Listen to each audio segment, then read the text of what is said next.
I think everybody needs to start a podcast so that we can hear from your people and your tribe, because we are something that's missing from the world.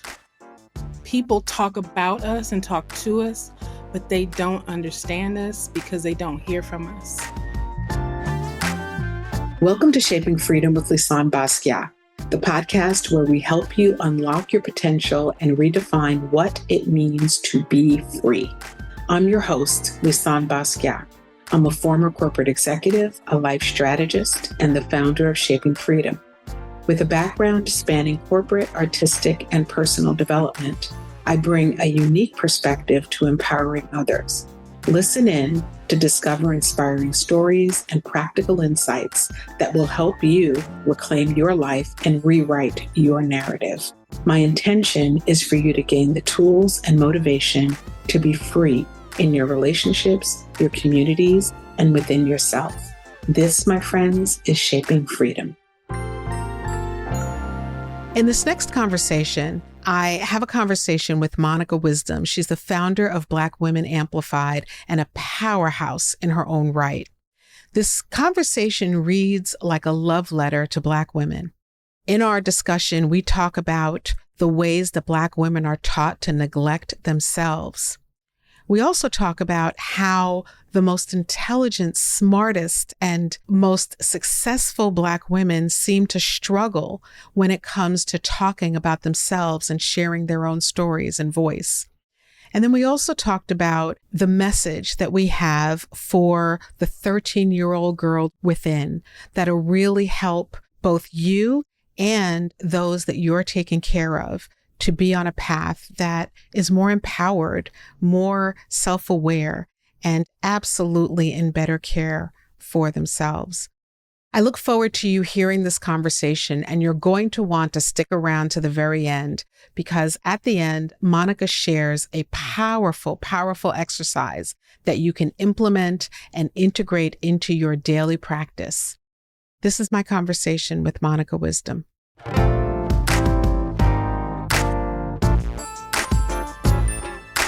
The person that I'm going to be in conversation with today is Monica Wisdom.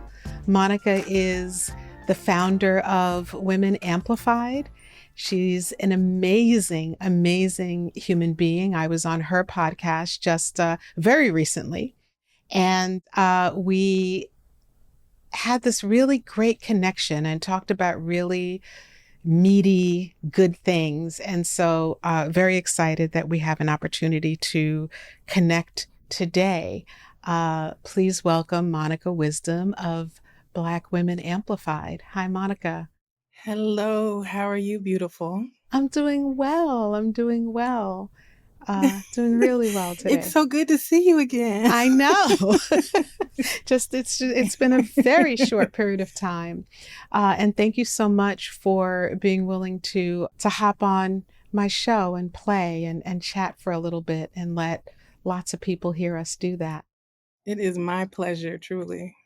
I want to talk a little bit about how you got to doing the work that you're doing in support of Black women and giving them a voice.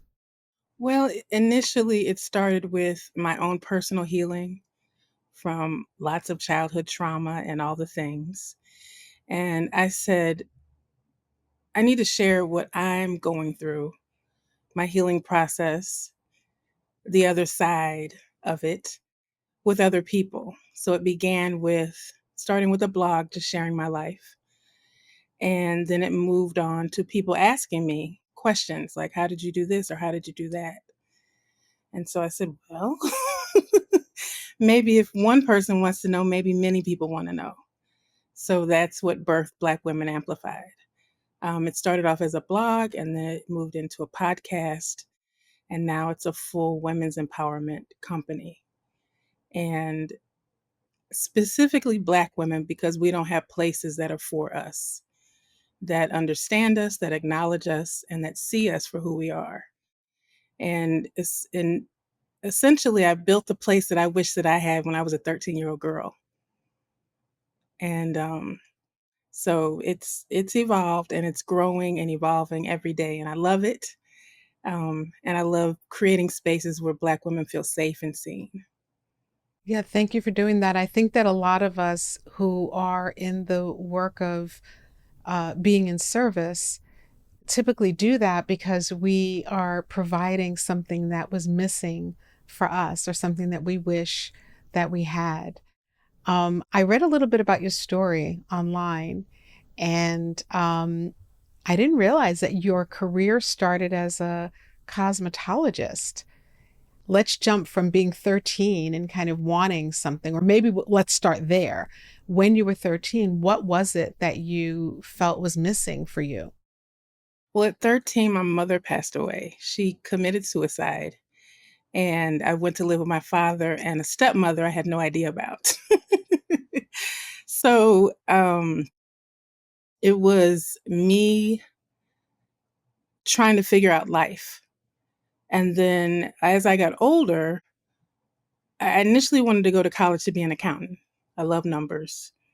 True nerd, true geek, all the things. And then my father said, because my mother had passed, the state said that you get extra money if you go for an extra year of school. So the opportunity to do that was through a technical high school. And at that time, there were not many choices for girls. I could have gone into computer science, welding, or cosmetology, and I picked cosmetology. And I fell in love with it. And then initially, it was my plan B, and then it became my plan A. Mm. Initially, I was going to do it to make money to go to college, but I fell in love with the industry. I fell in love with the people, and I fell in love with the creativity. And it allowed me to do the things that I love to do within the industry. So, not just working behind the chair, but also doing freelance work, working with celebrities, working with fashion designers, and eventually becoming director of education for distributorship for Sebastian International. And so I was able to do all the things that I love within an industry that I absolutely think is amazing. And beauty salons are the one place that Black women have a refuge to talk and to be heard and to be seen and feel beautiful. So I love to be able to do that work every day, as well as educate my peers and be amongst the top of the people in the industry. Essentially, it fed my soul. So I fell in love with the industry. You know, one of the things that you and I laughed about when we talked on your platform was that we were each other's people. And the more we talk, the more I'm discovering how true that actually is. Um, I grew up with my father. And when my parents divorced, they made the decision that my sister, brother, and I would live with our dad. And so I was raised with our father as a single parent, and then later with my stepmother when I was around 11 years old.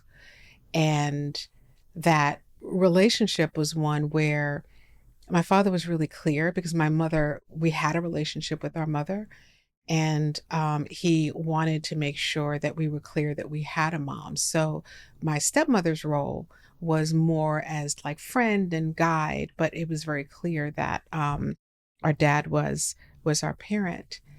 And out of that time, I uh, really missed having a mom and having someone, you know, I didn't know of a lot of people who were growing up without their mother. And because of that, I similarly started to give what I wish I'd had when I was going through the changes that my body was going through, you know, my emotions, my hormones, boys, you know, and all of that. And so I tried to give that to my sister because it was something that I hadn't had. So I wanted to talk about that for a moment, if you're willing.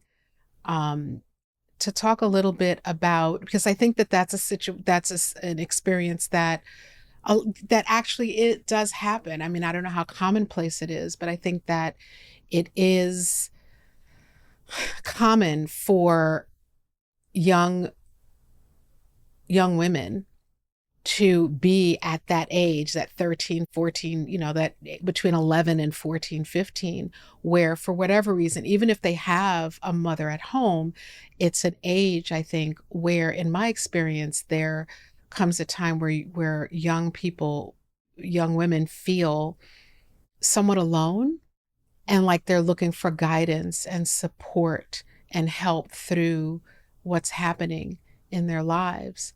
And I know for me, part of the work that I'm doing is to hopefully help to fill some of that gap. And I know that you're doing the same thing with the work that you're doing.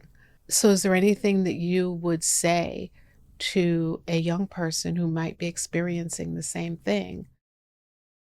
I think it's different for everybody. It depends on their circumstances. But what I will say is that even with a mother being gone, you are enough. You're not missing anything. You were born with everything that you need, and your mother was with you for the time that she needed to be with you, to guide you for the time that she needed to guide you. And that's what I learned. It took years to get to that place. But I remember when I was young, my mother sat me down. I guess, I don't know in her spirit if she knew, but she sat down and told me everything. Too much for a kid to know about sex, about my period, about life. She just we sat on the floor in her bedroom, and she had a beautiful closet. My mom was a glam girl. I was never that girl. And she sat me down and she said, "Let me tell you about boys." And she told me all the things about boys. And she even sat me down one day. My uncle was a weed smoker back in the day. And she said, "I want you to smoke a cigarette. I want you to smoke a weed. And I want you to drink this. I want you to know what it feels like so you'll never do it again." So it was like she knew in her soul that she wasn't going to be around.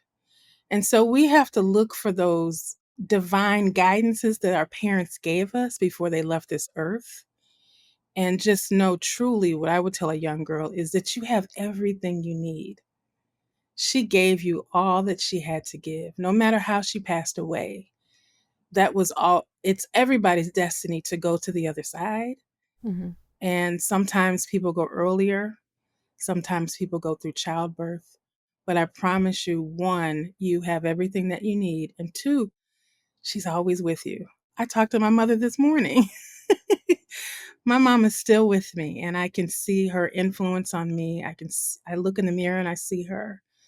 So she's always there. So I think the important thing to know that a girl going through that and at 13 or 12 or whatever age is that know that she gave you everything you needed to succeed in life.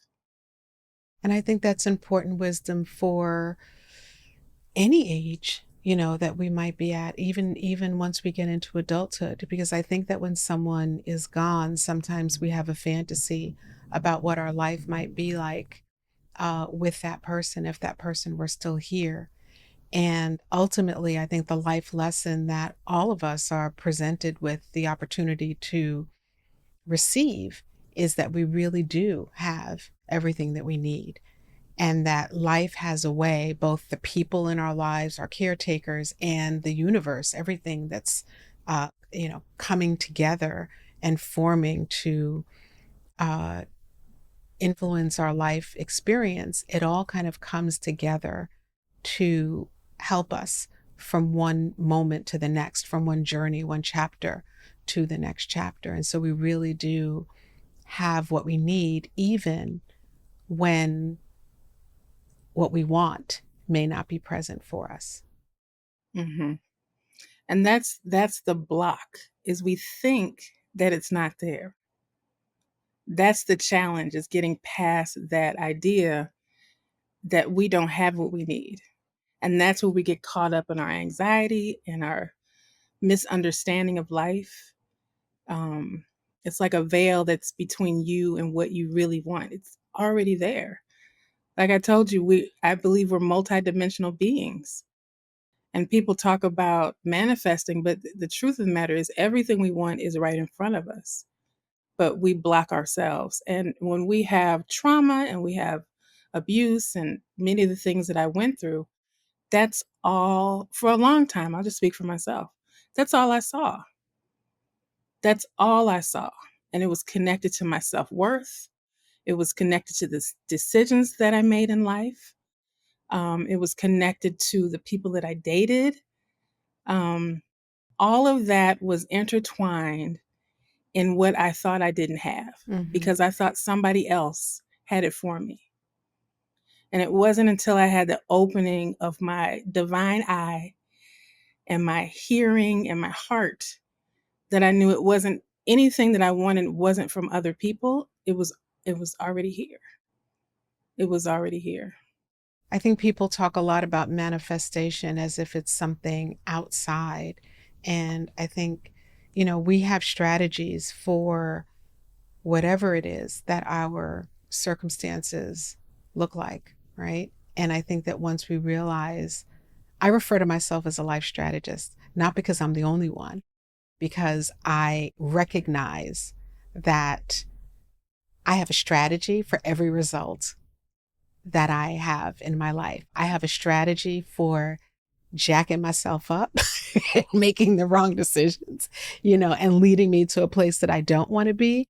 And I also have a strategy for, and I'm learning more and more strategies for creating a life that is filled with joy and abundance, but the good kind of abundance, right? Because a lot of people are living in abundance, and it's an abundance of things that they maybe don't want.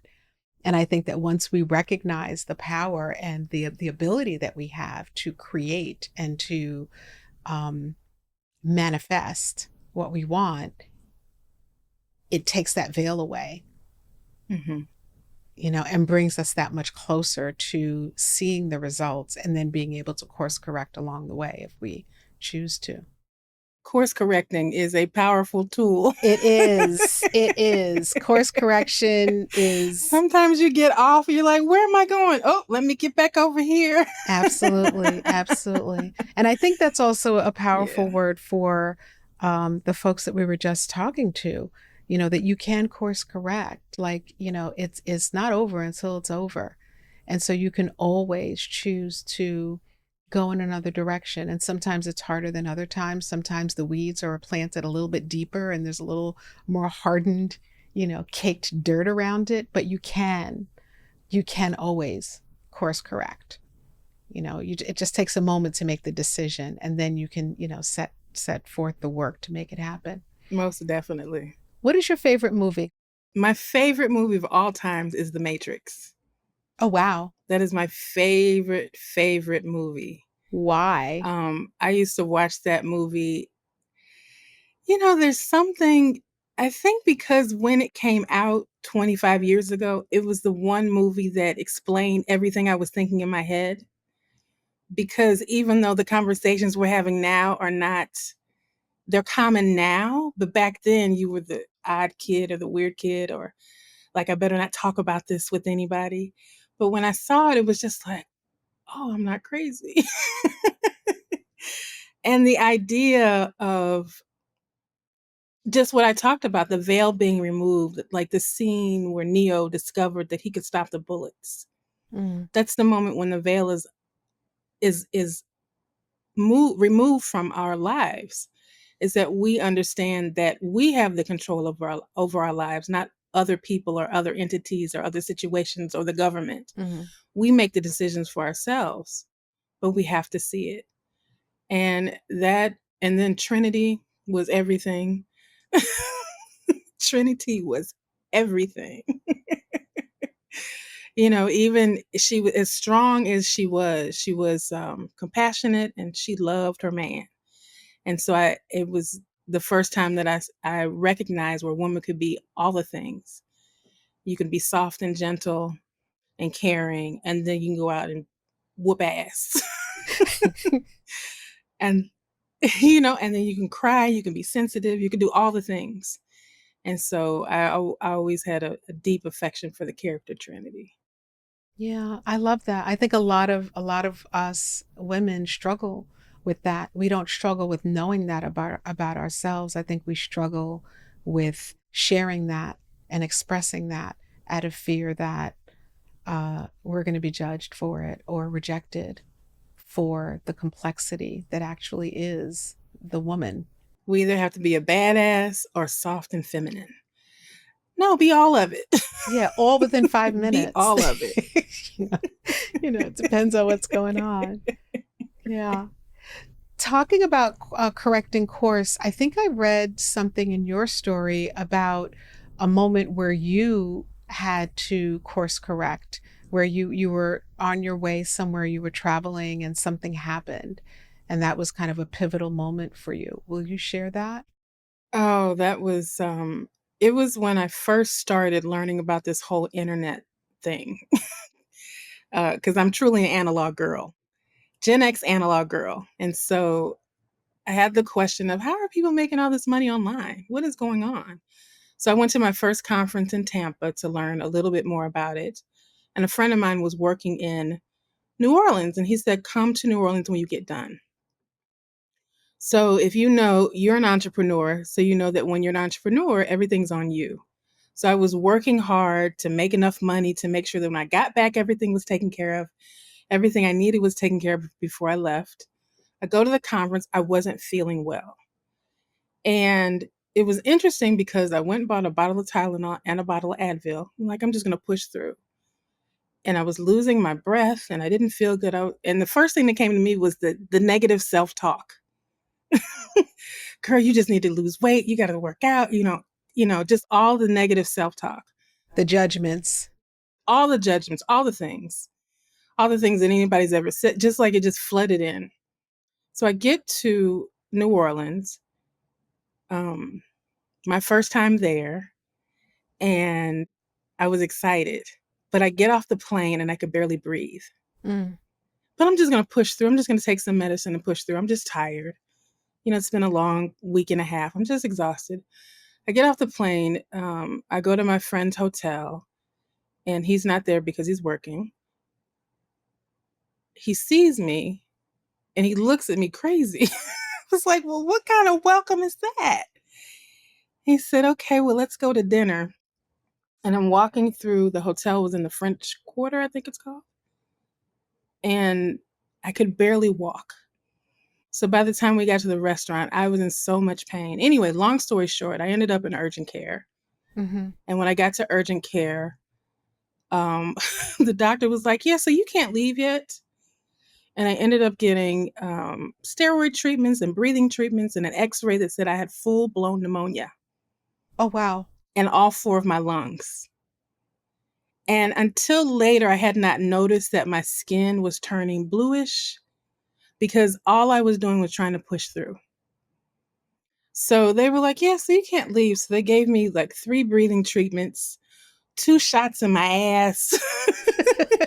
And I had to sit there for 3 hours until I could get breath in my lungs. So they gave me a prescription. I went to Walgreens or wherever I went in New Orleans to get the prescription. And instead of me having a great time in my first vacation, my first time to New Orleans, I was in the bed hallucinating, sweating, and detoxing and healing. Oh, wow.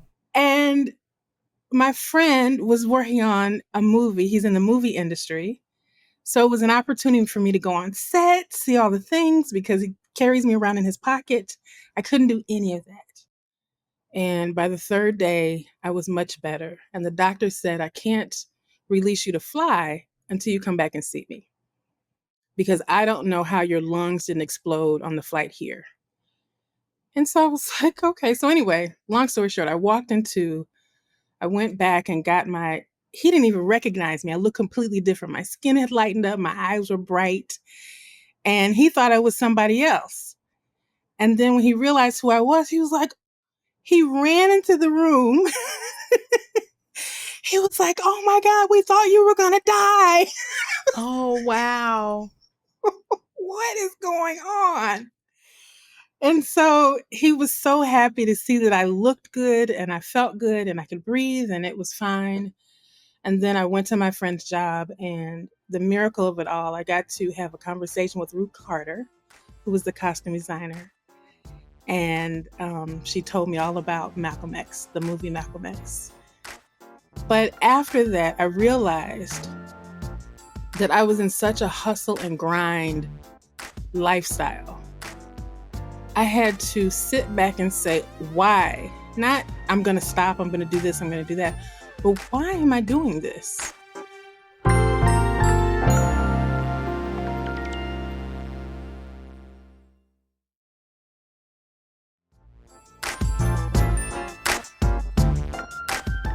And so it took me on a journey of self-discovery, and it helped me to redefine what success for me was. And but it took me, and it wasn't, you know how they say that God will just keep sending you messages? That was number 2 for me. The first time was a really bad burnout episode. And then this, I said, well, there's not going to be a third time because I don't want the third time. Mm-hmm. So I knew I had to change something. And it wasn't about the things that I thought it was about. It wasn't about my weight. It wasn't about my complexion.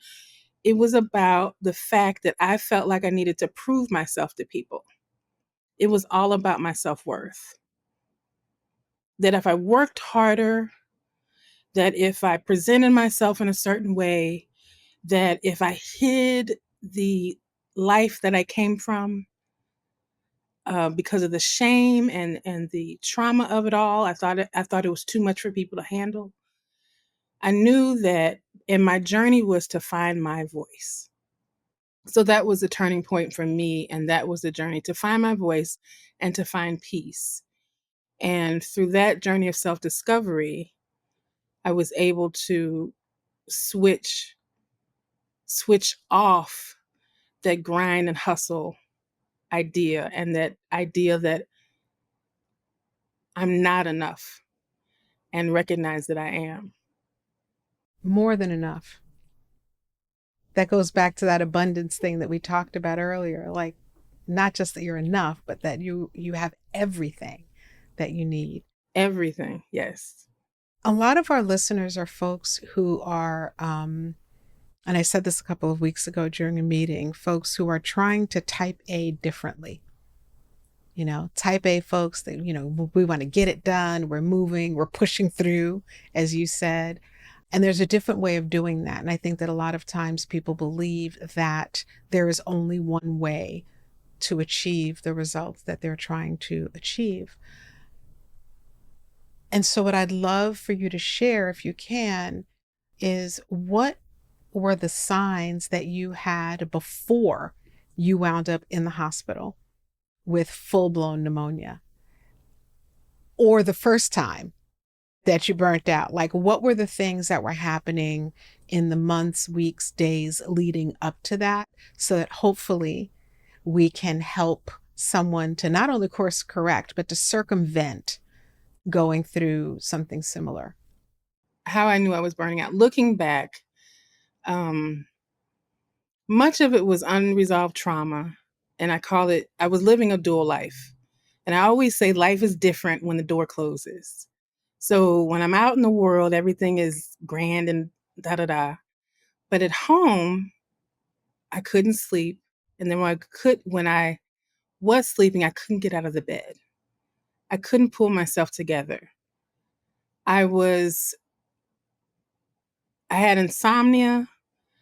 I couldn't sleep. There would be days I couldn't sleep. There would be days, I could go without eating for a couple of days.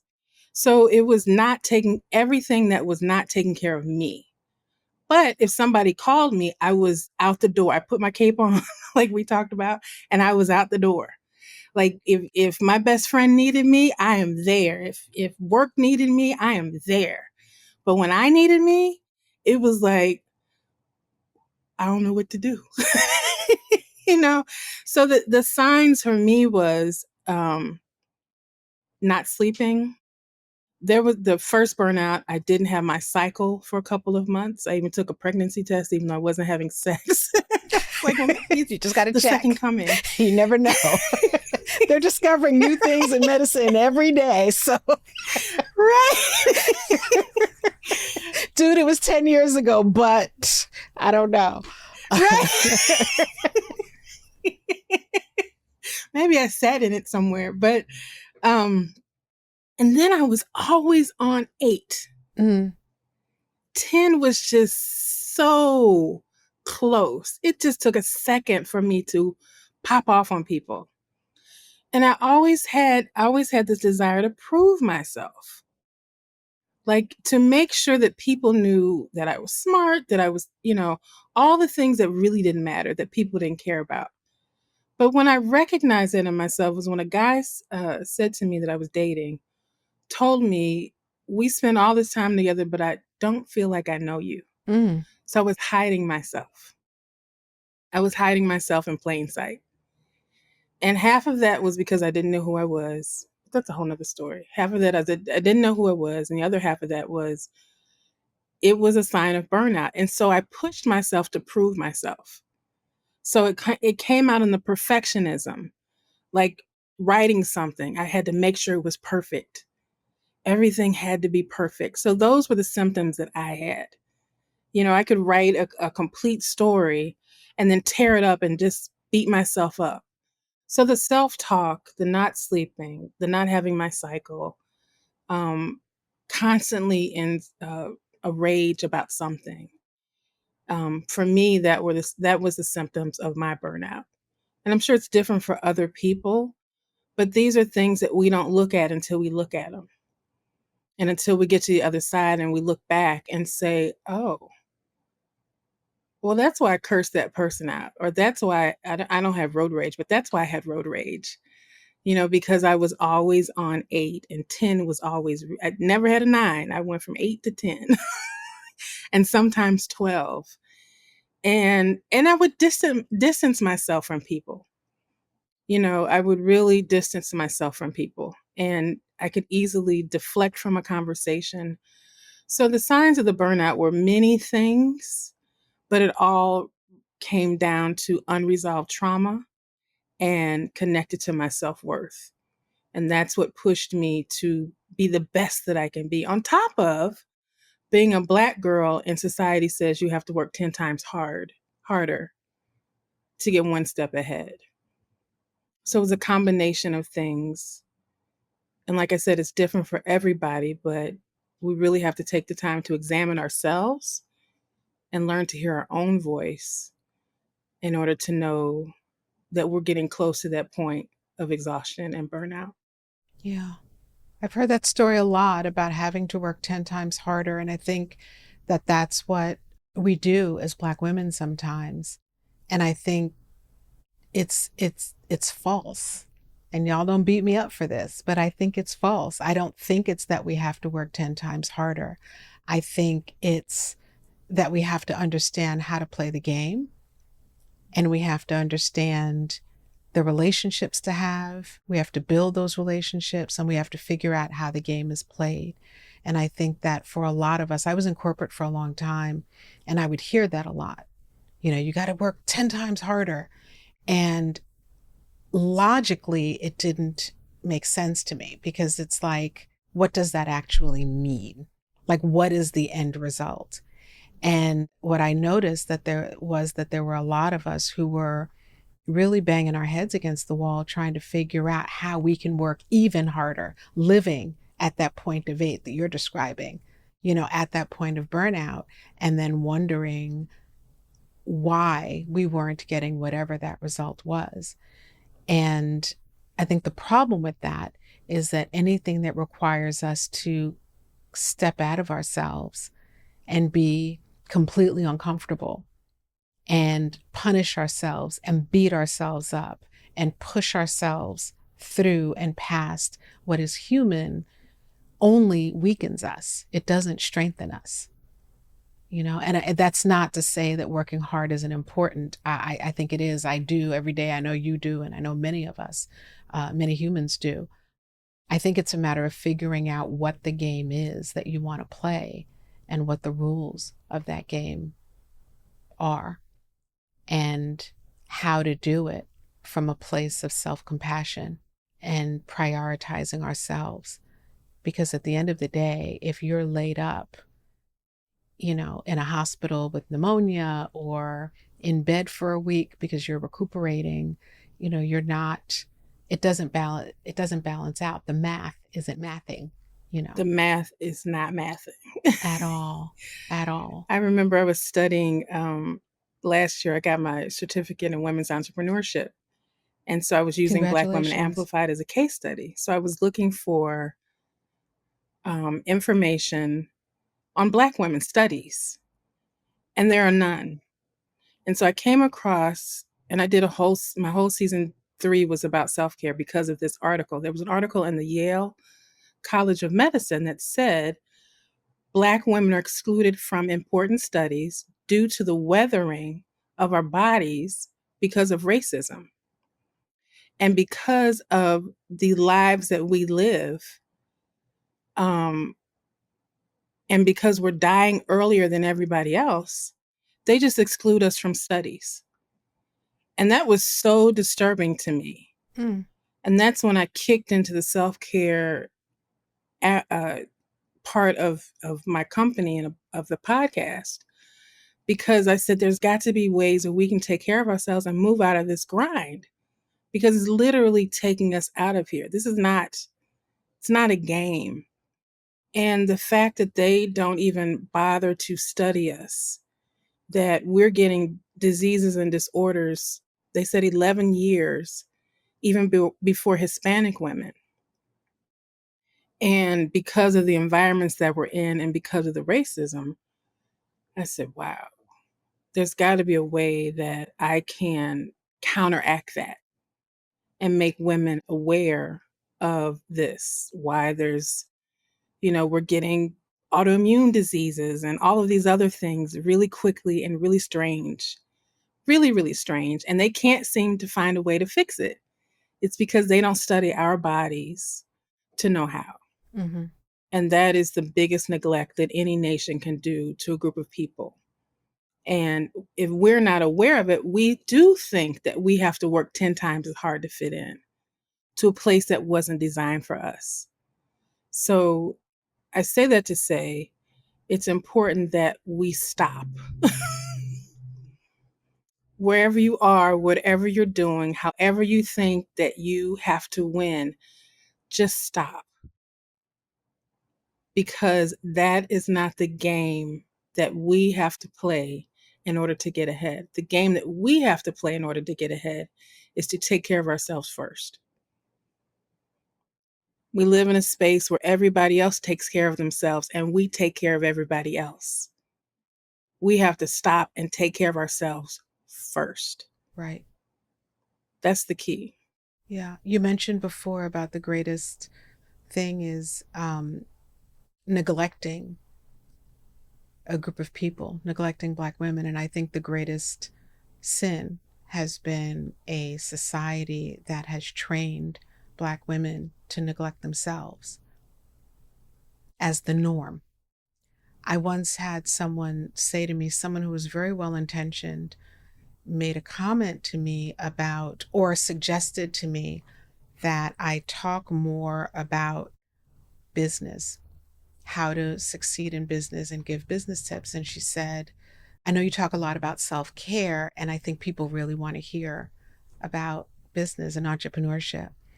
And my response to that person is that self-care is at the core and foundation of us being successful at anything that we do: parenting, relationships, business, writing a book, having successful and healthy friendships, building community. Self-care is the thing, because once you're tapped into your emotional and mental clarity and health and well-being, you're stronger and clearer minded and able to truly step into the things that you want to accomplish in the world. And if there's anything that I would love for us as Black women to hear, is that it's that we're enough. It's that taking care of ourselves is a you job. You have to do it. You can't wait for someone to come along and do it for us and show, we have to figure that out. We have to do it. And also how important it is for us to be in community with other women who are experiencing the same things that we're experiencing, because those are the ones who will understand and who can support each other, which is this work that you're doing.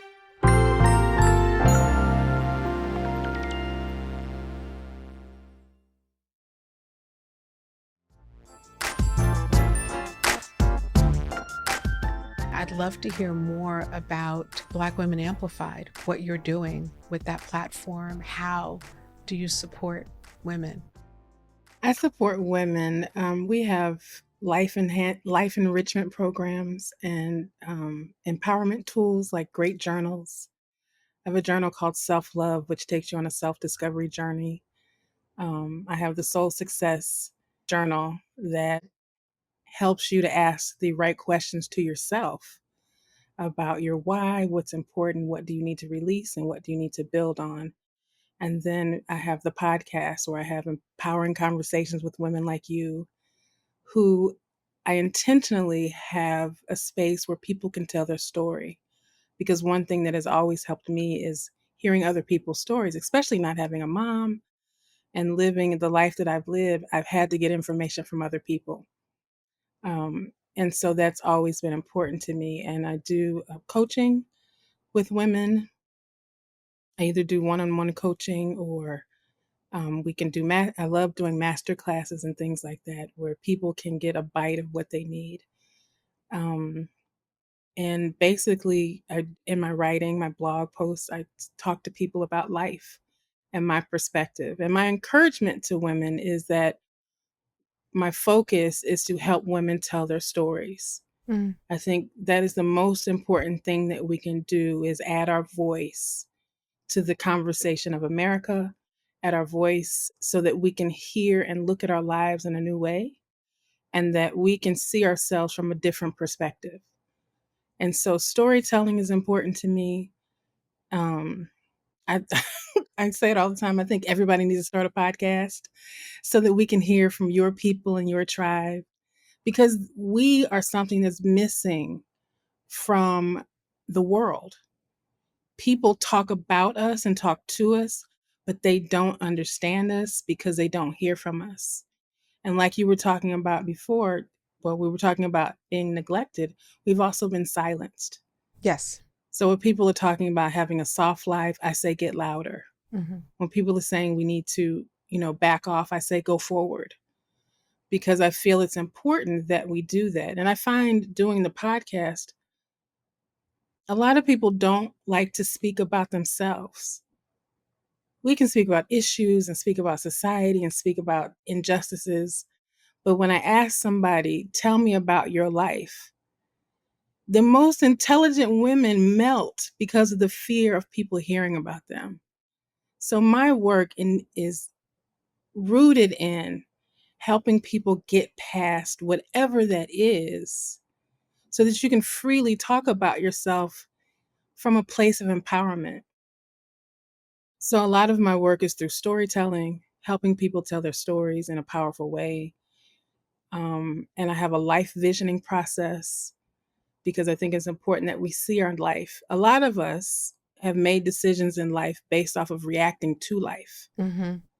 It's a powerful place to design your life from the place that you want to be that emanates from your soul. That's right. And so my MVP process takes people through that journey so that we can envision a life that you want. Like when I talked about how I got into hair, even though I loved it, it was a decision my father made for me. It was a decision that he did because that's all he knew. Coming from the Jim Crow South, he knew that I needed to take care of myself. He knew that at that time we needed the money from the government. And he also knew that it was just a decision from the perspective of his life. And so when my life shifted was when I made choices from the perspective of the life that I wanted to live. Mm-hmm. And so the MVP process helps people walk through that journey for themselves because self-discovery is a very big part of my work, walking women through a self-discovery journey. Yeah. And that's the key. That's the difference. That's what Black Women Amplified is about, is helping women amplify their lives in a whole new way. Mm-hmm. I think that's the difference between being at 8 all the time and moving yourself back, taking a step back so that you can respond to the things that are happening in your life versus reacting to them, which is the only thing that you really have room to do when you're at 8, because you're here. You don't have space. You don't have breath, literally in your case, right? You don't have the breath to actually take a step back to say, ooh, this happened.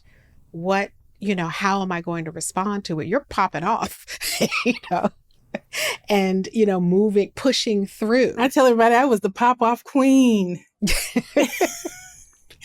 I was the pop-off queen. My grandmother had this sarcasm where she could cut you. You didn't know 3 days for 3 days that she just sliced you. I have that same thing. So being at an 8 all the time, it was easy for me to take people down. But the takedown was because I felt bad about myself. Right. And so when I started feeling good about myself, I realized I can use my voice and use my wit, but to build people up and to speak over my life. And so that's why storytelling is so important to me, because it tells the world that you're here, what you're about, your values, what's important to you, and the journey that you have taken. Yeah. Because we often only see the highlight reel, the good times. But I want people to talk about all of it. Because that's our superpower. That's the part where we get to see our own strength and our own resilience. And then that's the part that the people coming behind us need. That's the yellow brick road. Our story is the yellow brick road to help ourselves to get to where we need to go and to help others come behind us. Absolutely. And I think there are so many of us who, like you, step into adulthood trying to live out and execute someone else's plan. I know for me, and I'll share this, when I first went to college, I went to college to be an accountant because my father was an accountant. And I'm first generation. We you are and like I have twinsies. A lot of synchronicities. All right. We are each other's people. Okay. You all just stay tuned. But I'm first generation. My father was Haitian and my mother was Puerto Rican. And, he had a plan. Right. And if anyone who knows me, I love numbers. Don't get me. I love numbers. I love data. I love analyzing it and all of that. But an accountant, that ain't me. And that was what I set into the world initially to embark on, because that was what I was told. You want to, be in corporate. You want to, do these things. And I very quickly remembered that that's not who I am, nor was it what I wanted to do. And because of that, I wound up having to rebel in order to get onto and course correct my own path to something that I actually wanted to do. I was talking to a friend this morning on my way up to LA, and he said that, you spent your life doing what you had to do so that you can shift into what you want to do. And what I would love is for the folks who are listening to our conversation, Monica, whether they're the parent person, the caretaker person, or the younger person, right?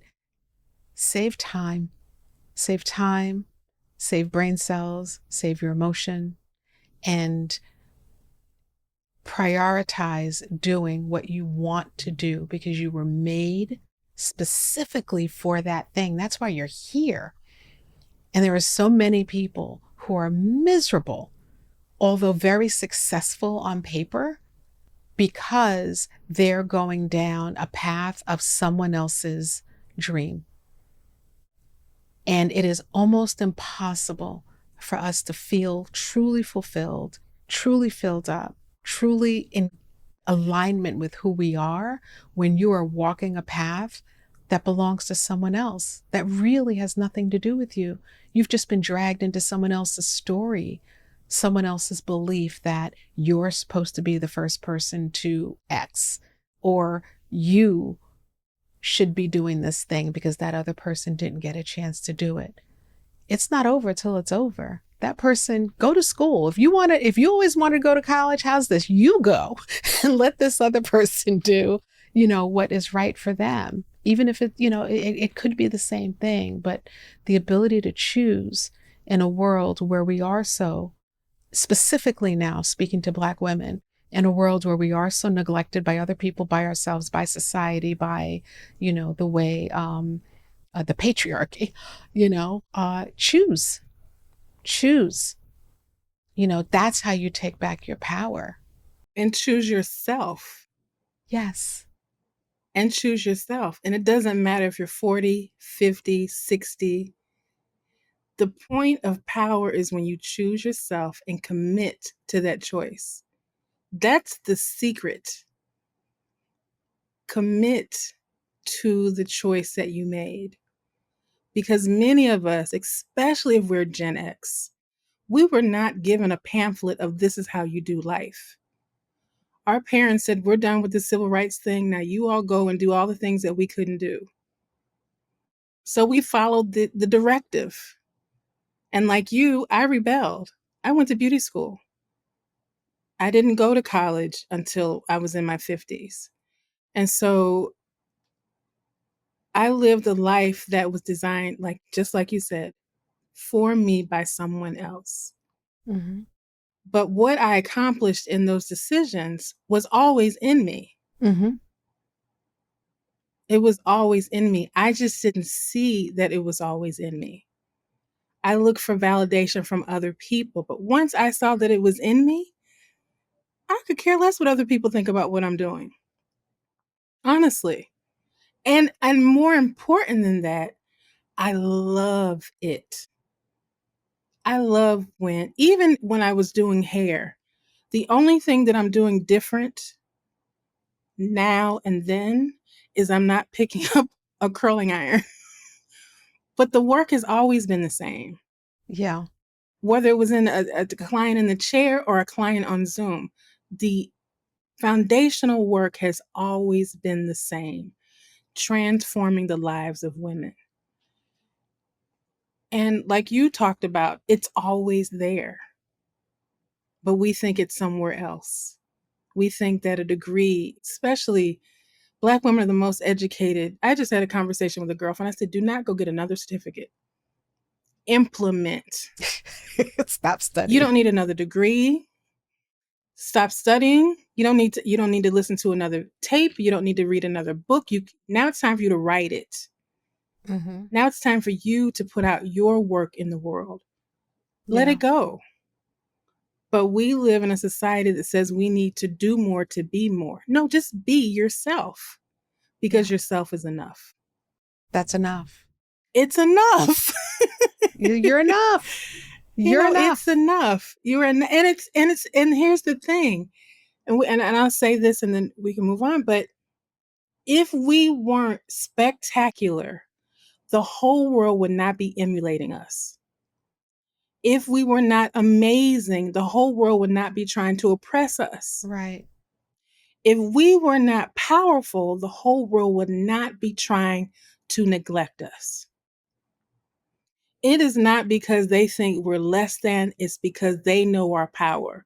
And they do everything to make sure that we don't see it in ourselves. That's right. So what we're going to do between Shaping Freedom and Black Women Amplified is we're going to remind women how powerful we really are. That is right. And we're going to take down the patriarchy one conversation at a time. That's right. Start now. Starting now. And you don't take down anything by attacking them. You got to fill yourself up. You got to strengthen yourself. You got to remember who you are. Who you are. It's not a fight. Yeah. And if we can do that, it'll translate into hopefully others, including men, seeing themselves differently. But you never change the world by getting other people to change. You have to change yourself. And I love that is the work that we're both doing. And I love that we have found each other, Monica. How can we support you? Well, visit blackwomenamplified.com. Get on the email list so that you always know what's happening. Listen to the podcast and listen to the stories of these amazing women. And if you're a person who needs support, needs guidance, just reach out and I'll be happy to discuss how we can work together. Because at the end of the day, my mission is to make sure that all the 13-year-old girls that are 13 now and the little 13-year-old girl inside of us feels loved, supported, understood, and acknowledged. And we can all get there together in community, or we can do it one-on-one until you're ready to fly. So I hope that everybody listening takes a moment. Let me give you one exercise. Before you go to bed tonight, go in the bathroom and look in the mirror. Take off all of your makeup and just stand there and put your hand on your heart and say to yourself, you are loved and you are safe. And just say it until you feel loved and feel safe.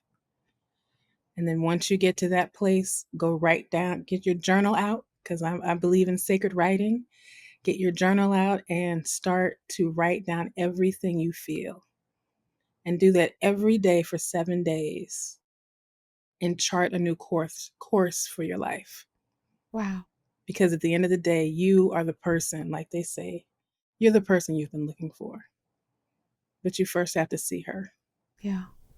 Monica, thank you so much for taking time out of your journey to share and spend some time in this space with me. I appreciate it so much. I admire you. I'm inspired by you. And I look forward to you and I have a feeling that this is not the last that people will hear from both of us together. I really appreciate you. Thank you so much for coming by. It was my honor, and thank you to you and to your amazing team. I wrote that down. I said, I need a team like Luciane's team. You do. They're badass incredible, for sure. And yes. Yeah. They're incredible. Yeah. So we're growing together. Thank you for this honor. You have a beautiful, beautiful platform, and I'm grateful to be here. So thank you so much.